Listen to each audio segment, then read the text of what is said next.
오늘은 7월의 두 번째 주일입니다. 사랑, 따뜻함과 구원에 힘입어 라는 제목으로 마가복음 6장 30절, 44절까지의 성경 말씀입니다. 복음서에 나오는 예수님의 이적이 참 많죠. 그런데 잘 이해가 되지 않는 사건이 있습니다. 바로 오늘 6장에 나오는 예수님이 몰 위를 걸으신 일입니다. 누가복음을 제외하고 마태복음, 마가복음, 요한복음에 다 기록이 되어 있습니다. 그만큼 정말 일어났던 사건입니다. 그런데 생각해보면 물 위를 걸으셨다. 놀라운 일이긴 한데 굳이 왜 물 위를 걸으셨을까? 그 이유를 잘 모릅니다.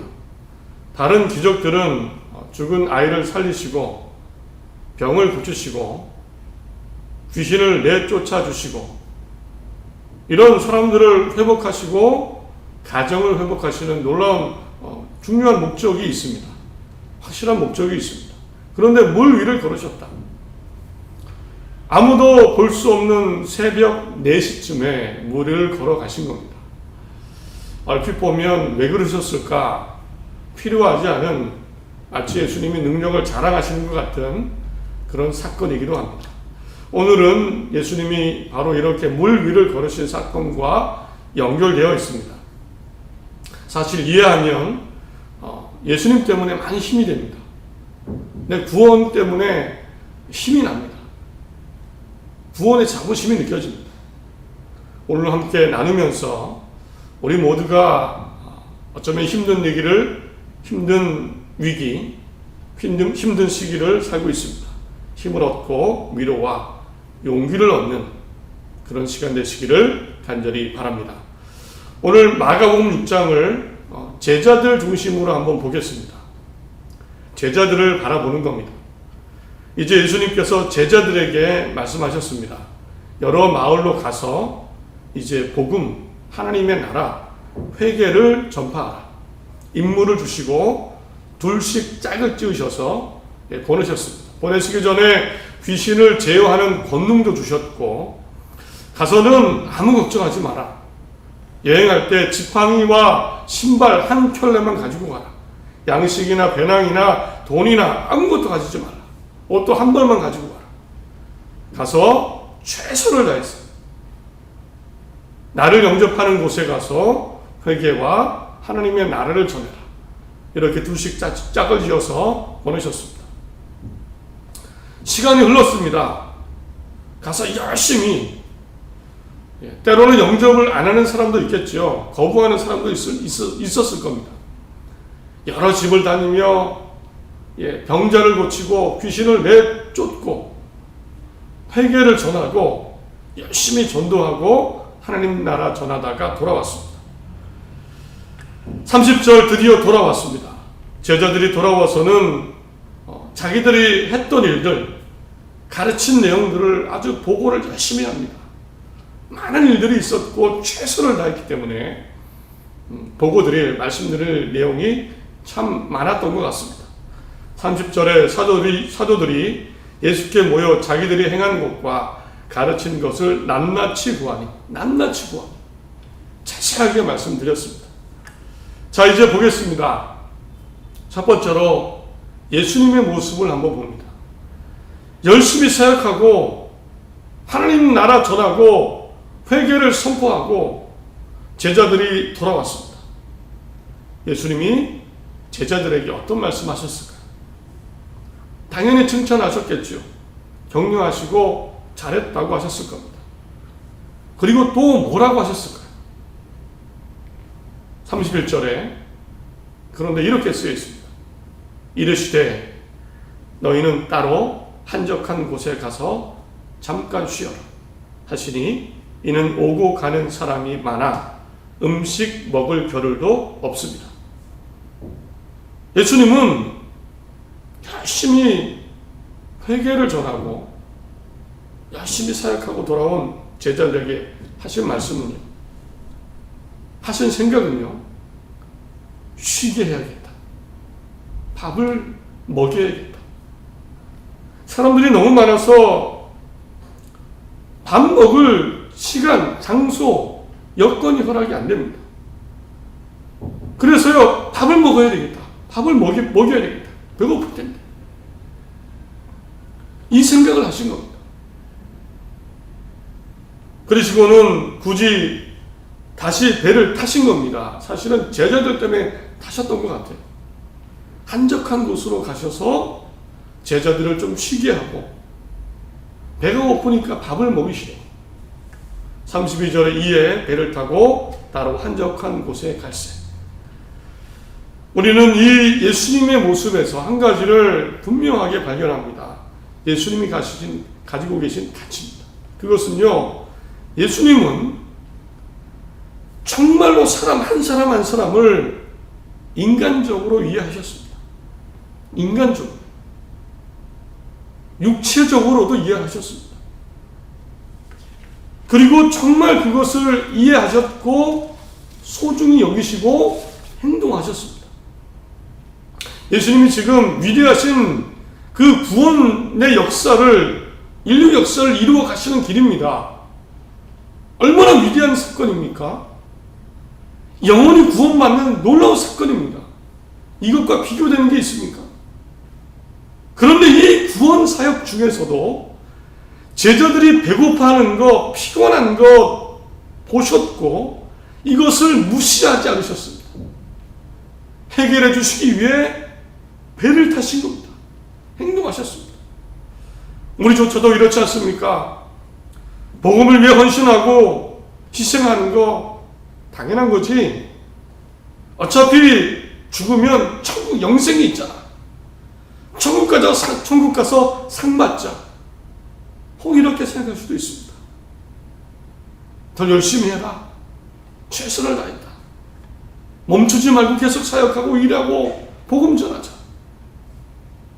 우리 좋다 이렇게 생각할 수 있겠죠. 그러나 오히려 예수님이 배고픔과 피곤함을 아시고 한적한 곳으로 가서 밥을 먹여야 되겠다. 복음과 구원의 위대한 사건에 비교하면 제자들의 배고픔, 피곤함 사실 비교가 되지 않죠. 몇 사람의 인간적인 배고픔, 그렇다고 죽는 것도 아니고 피곤함, 구원의 놀라운 사건과 복음과 비교하면 아무것도 아닌 것 같습니다. 그러나 예수님은 이런 인간적인 배고픔, 피곤함, 연약함을 외면하지 않으셨습니다. 오히려 적극적으로 배고픔을 해결해 주시려고, 육체의 피곤함과 고통을 해결해 주시려고 한적한 곳으로 가자. 배를 타고 사람 없는 곳으로 가자. 이것이 예수님의 가치, 당연히 하나님의 가치입니다. 한 사람 한 사람을 인간적으로 존중하시고 이해하시고 소중히 여기십니다. 당연히 예수님이 따뜻하실 수밖에 없죠. 그러니까 예수님은 인간적으로 따뜻하신 분입니다. 정말 따뜻하실 수밖에 없어요. 인간적으로 대해주십니다. 그래서 오늘 보면은 그 뒤이어서 오병이어의 기적이 나오는 겁니다. 제자들을 데리고 한적한 곳으로 갔더니 사람들이 배를 알아보고 또 먼저 6km 달려가서 가 있는 겁니다. 예수님의 말씀 들으려고, 예수님 만나려고. 피곤하고 힘들고 고통당하는 사람들이 있었겠죠. 예수님 그들을 보시고 또 배에서 내리셔서 가르치십니다. 가르치시고 드디어 날이 저물었습니다. 예수님이 어떻게 하셨습니까? 당연히 뿔뿔이 흩어지거나 어디 가서 그냥 자야 되죠. 그런데 날이 저물어서 밤이 깊어갑니다. 예수님이 생각하신 거 또 배고픔입니다. 배가 고프겠구나. 말씀을 들을 때는 말씀을 들었지만 하나님 나라를 바라보지만 배가 고픈 것은 배가 고픈 겁니다. 예수님은 사 먹으라고 하지 않으셨습니다. 사 먹을 수도 없고 돈도 없었겠죠. 떡 5개와 물고기 2마리로 그래서 또 기적을 행하신 겁니다. 기적을 행하십니다. 자랑하시려고 하신 게 아닙니다. 배고프니까 먹이시려고. 인간적인 허기와 배고픔을 아시고 하나님이, 예수님이 따뜻하게 역사하신 겁니다.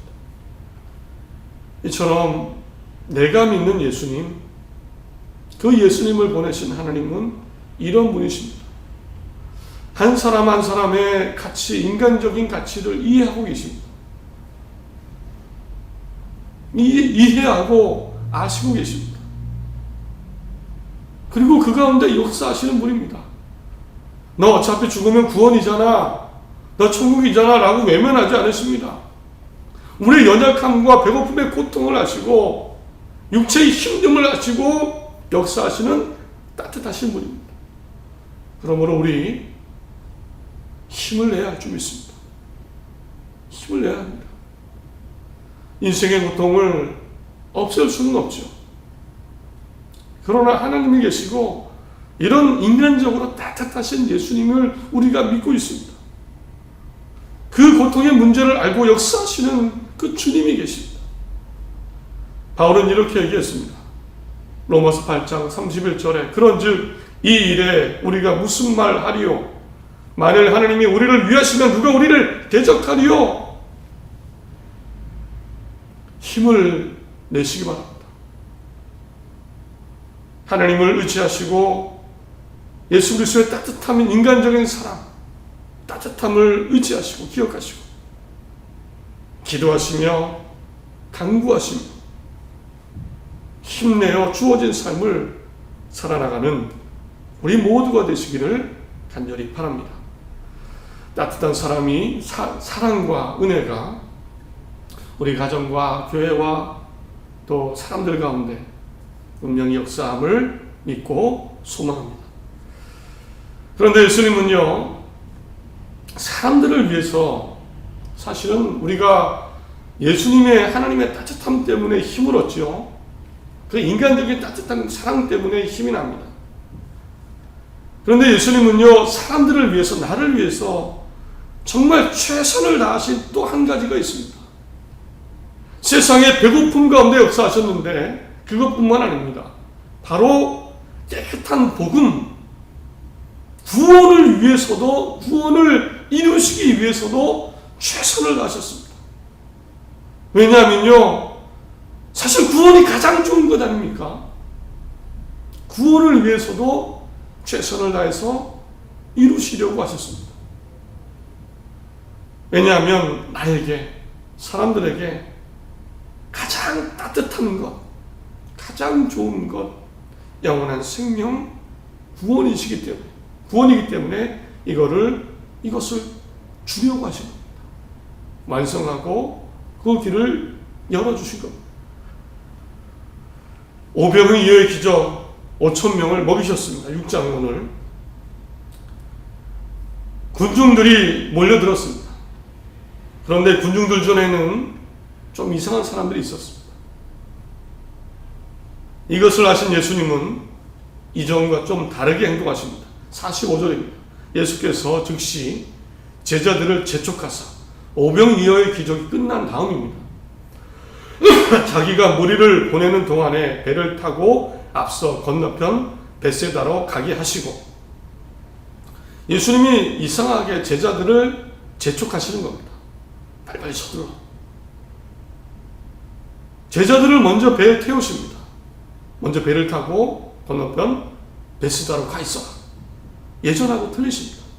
그리고 예수님 혼자 사람들을 다 돌려보내시고 산으로 올라가신 겁니다. 46절에 무리를 작별하신 후에 기도하러 산으로 가시니라. 보겠습니다. 제자들을 먼저 배 위에 얼른 태우고 벳세다로 건너가라. 배 태워 보냈습니다. 제자들을 다. 남아있는 사람들은 예수님이 하나씩 작별 인사 다 하고, 그리고 혼자서 산으로 기도하러 올라가신 겁니다. 제자들과 완전히 떨어져 계신 겁니다. 사람들은 떠나고 혹 남아있는 사람들도 있었겠지만 예수님 혼자 산에 올라가신 겁니다. 그리고 처음에 말씀드린 대로 그 사건이 일어납니다.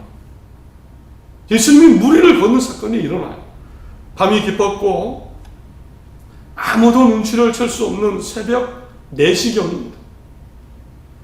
제자들이 안타깝게 여전히 바다 위에 호수 위에서 노를 젓고 있습니다. 가만히 보니까 바람이 많이 불어서 제자들이 앞으로 나가지 못하는 겁니다. 예수님이 이것을 보고 계시죠. 그래서 그 깊은 새벽에 아무도 볼 수 없는, 발견할 수 없는 그 깊은 새벽에 혼자 산에서 나오셔서 그 바다, 호수를 걸어서 건너가시는 겁니다.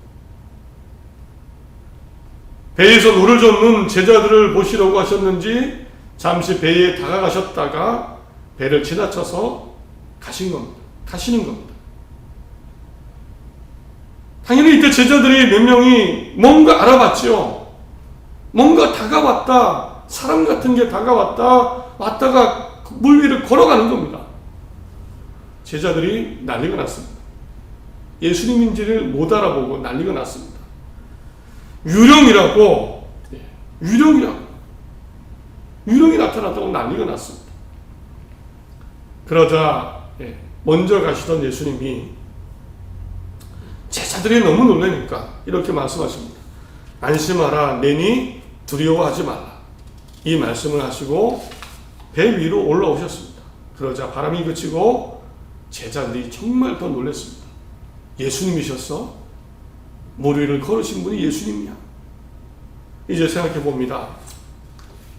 예수님 왜 물 위를 걸어가셨을까요? 아무도 볼 수 없는 그 밤 혼자 물 위를 걸어가신 겁니다. 분명히 보여주시려고 하신 것은 아닙니다. 자랑이 아닙니다. 가만히 보면 예수님은 사람들을 피해 가신 겁니다. 아무도 나를 쫓아오지 못하도록 산으로 혼자 기도하러 올라가셨고 제자들은 먼저 떠나보냈습니다. 그리고 혼자 계시다가 깊은 밤에 아무도 눈치채지 못하게 내려오셨고 그 호수를 가로질러 건너 제자들이 가려고 하는 곳에 먼저 가시려고 그렇게 호수를 건너가신 겁니다. 왜 이렇게 걸으셨을까요? 아무도 모르게 사람들을 피하시려고. 오늘 6장에는 안 나오지만 요한복음 6장에는 왜 그러셨는지 나옵니다.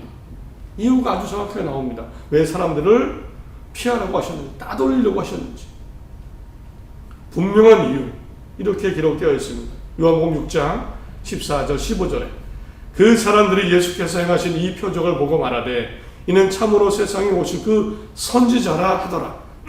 그러므로 예수께서 그들이 와서 자기를 억지로 붙들어 임금으로 삼으려는 줄 아시고 다시 혼자 산으로 떠나 가시니라.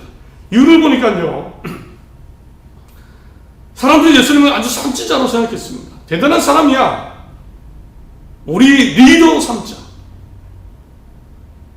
우리의 왕으로 삼자.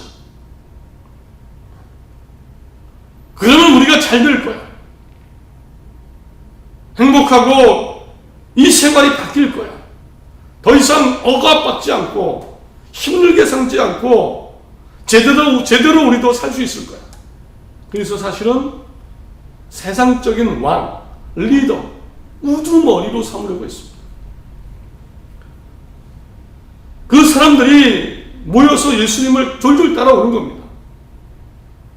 그래서 그 사람들을 피하시려고 혼자 가셨고 혼자 걸어가신 겁니다. 어디 가는지 모르게 하려고. 만약에요, 예수님이 그 우두머리가 되시면 사람들을 만나고 일하기는 편하셨을 수 있습니다. 그러나 복음, 구원의 길은 영원한 생명의 길을 여시는 그 길은 뒷전이 되는 겁니다.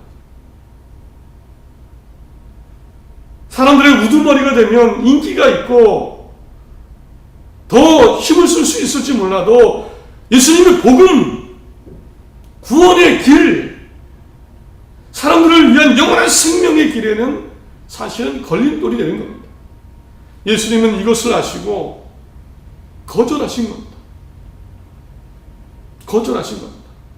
이 유혹을 떨쳐내시고 혼자 산으로 가셔서 물 위로 걸어가신 겁니다.